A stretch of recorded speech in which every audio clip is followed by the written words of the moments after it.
ಕಾಂಗ್ರೆಸ್ ಸರ್ಕಾರದಿಂದ 51,000 ಅತಿಥಿ ಶಿಕ್ಷಕರ ನೇಮಕ ಆಗಿದೆ.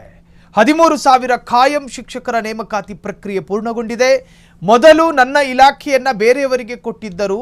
ನನ್ನ ಸಾಮರ್ಥ್ಯ ನೋಡಿ ಶಿಕ್ಷಣ ಇಲಾಖೆ ನೀಡಿದ್ದಾರೆ. ಮೊದಲು ಇದನ್ನ ಬೇರೆಯವರಿಗೆ ವಹಿಸಿದ್ದರು. ಕಾಂಗ್ರೆಸ್ ಸರ್ಕಾರದಿಂದ 51,000 ಅತಿಥಿ ಶಿಕ್ಷಕರ ನೇಮಕ, 13,000 ಖಾಯಂ ಶಿಕ್ಷಕರ ನೇಮಕಾತಿ ಪ್ರಕ್ರಿಯೆ ಪೂರ್ಣಗೊಂಡಿದೆ. ಮೊದಲು ನನ್ನ ಇಲಾಖೆಯನ್ನ ಬೇರೆಯವರಿಗೆ ಕೊಟ್ಟಿದ್ರು. ನನ್ನ ಸಾಮರ್ಥ್ಯವನ್ನು ನೋಡಿ ಶಿಕ್ಷಣ ಇಲಾಖೆ ನೀಡಿದ್ದಾರೆ. ಮೊದಲು ಇದನ್ನ ಬೇರೆಯವರಿಗೆ ವಹಿಸಿದ್ದರು. ಆರಂಭದಲ್ಲಿ ನನ್ನ ಮನೆ ಮುಂದೆ ಶಿಕ್ಷಕರ ಸಾಲು ಇರುತ್ತಿತ್ತು. ಈಗ ಪರಿಸ್ಥಿತಿ ನಿಭಾಯಿಸುವ ಅನುಭವ ನನಗಾಗಿದೆ. ಬೆಂಗಳೂರಿನಲ್ಲಿ ಶಿಕ್ಷಣ ಸಚಿವ ಮಧು ಬಂಗಾರಪ್ಪ ರಿಯಾಕ್ಟ್ ಮಾಡಿದ್ದಾರೆ. ಭಾರಿ ಸಾಮರ್ಥ್ಯ ಮಧು ಬಂಗಾರಪ್ಪನವರು. ಶಿಕ್ಷಣ ಇಲಾಖೆ ಬದಲಾವಣೆಗೆ ಕಾಂಗ್ರೆಸ್ ಸರ್ಕಾರ 51,000 ಅತಿಥಿ ಶಿಕ್ಷಕರ ನೇಮಕ ಮಾಡಿದೆ. ಇನ್ನು 13,000 ಈಗ ಅತಿಥಿ ಶಿಕ್ಷಕರು ಕೆಲವೊಮ್ಮೆ ತಾತ್ಕಾಲಿಕವಾಗಿ ನೇಮಕ ಆಗ್ತಾ ಇದ್ರು. ಅವರ ಅಗತ್ಯತೆ ಮುಗಿದ ತಕ್ಷಣ ಅವರಿಗೆ ಬೇರೆ ತರಹದಲ್ಲಿ ಬಿಟ್ಟು ಕಳುಹಿಸಲಾಗ್ತಾ ಇತ್ತು.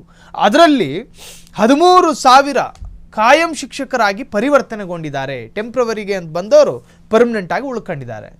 ನನ್ನ ಇಲಾಖೆಯನ್ನು ಬೇರೆಯವರಿಗೆ ವಹಿಸಿದ್ರು, ಅಂದರೆ ಎಜುಕೇಷನ್ ಡಿಪಾರ್ಟ್ಮೆಂಟು ಅದನ್ನು ಬೇರೆಯವರಿಗೆ ವಹಿಸಿದ್ರು. ಆದರೆ ನನ್ನ ಸಾಮರ್ಥ್ಯ ನೋಡಿ ಮತ್ತೆ ನನಗೆ ಕೊಟ್ಟವ್ರೆ. ಆರಂಭದಲ್ಲಿ ನನ್ನ ಮನೆ ಮುಂದೆ ಶಿಕ್ಷಕರ ಸಾಲೆ ಇರ್ತಿತ್ತು. ಅದಾದ ನಂತರ ನನಗೂ ಅನುಭವ ಆಯಿತು. ಅದಾದಮೇಲೆ ಆ ಎಲ್ಲ ಜ್ಞಾನಗಳು ನನಗೆ ತಿಳಿದಾದ್ಮೇಲೆ ನನ್ನ ಇಲಾಖೆಯನ್ನು ಹೆಂಗೆ ನಿಭಾಯಿಸಬೇಕು ಅನ್ನೋ ಪ್ಲ್ಯಾನ್ ನನಗೆ ಸಿಕ್ತು ಅಂತ ಹೇಳ್ತಾರೆ ಸಚಿವ ಮಧು ಬಂಗಾರಪ್ಪನವರು. ನಿಮ್ಮ ಸಾಮರ್ಥ್ಯದ ಬಗ್ಗೆ ಜನ ಮಾತನಾಡಬೇಕು, ನೀವೇ ಹೇಳ್ಕೊಳ್ಳೋದಲ್ಲ. ನೀವು ನಿಮ್ಮ ಇಲಾಖೆಯಲ್ಲಿ ತೆಗೆದುಕೊಂಡಿರ್ತಕ್ಕಂಥ ಅನೇಕ ಪ್ರಬುದ್ಧ ನಿರ್ಧಾರಗಳೆಲ್ಲ ನಮ್ಮ ನೆನಪಿನ ಶಕ್ತಿಲಿ ಹಂಗೆ ಇದ್ದಾವೆ.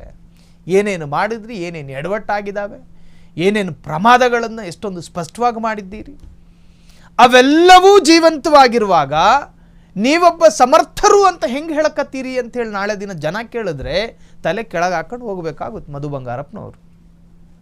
ಹಾಗಾಗಿ ಪರಿಪೂರ್ಣ ಕೆಲಸ ಅಂತ ಯಾವ ಇಲಾಖೆಯಲ್ಲೂ ಇಲ್ಲ. ಒಟ್ಟಾರೆ ಮೊದಲು ಇದನ್ನು ಬೇರೆಯವರಿಗೆ ವಹಿಸಿದ್ರು, ಈಗ ನನಗೆ ವಹಿಸಿದ್ದಾರೆ ನನ್ನ ಸಾಮರ್ಥ್ಯ ನೋಡಿ ಅಂತ ಹೇಳಿ ಮಧು ಬಂಗಾರಪ್ಪನವರು ಮಾತನಾಡಿದ್ದಾರೆ. ಕ್ಷಣ ಕ್ಷಣದ ಸುದ್ದಿಗಳಿಗಾಗಿ ಫ್ರೀಡಂ ಟಿವಿ ಸಬ್ಸ್ಕ್ರೈಬ್ ಮಾಡಿ, ಲೈಕ್ ಮಾಡಿ ಹಾಗೂ ಫಾಲೋ ಮಾಡಿ. ಹೊಸ ಸುದ್ದಿಗಳ ನೋಟಿಫಿಕೇಶನ್ಗಾಗಿ ಬೆಲ್ ಐಕಾನ್ ಮೇಲೆ ಕ್ಲಿಕ್ ಮಾಡಿ.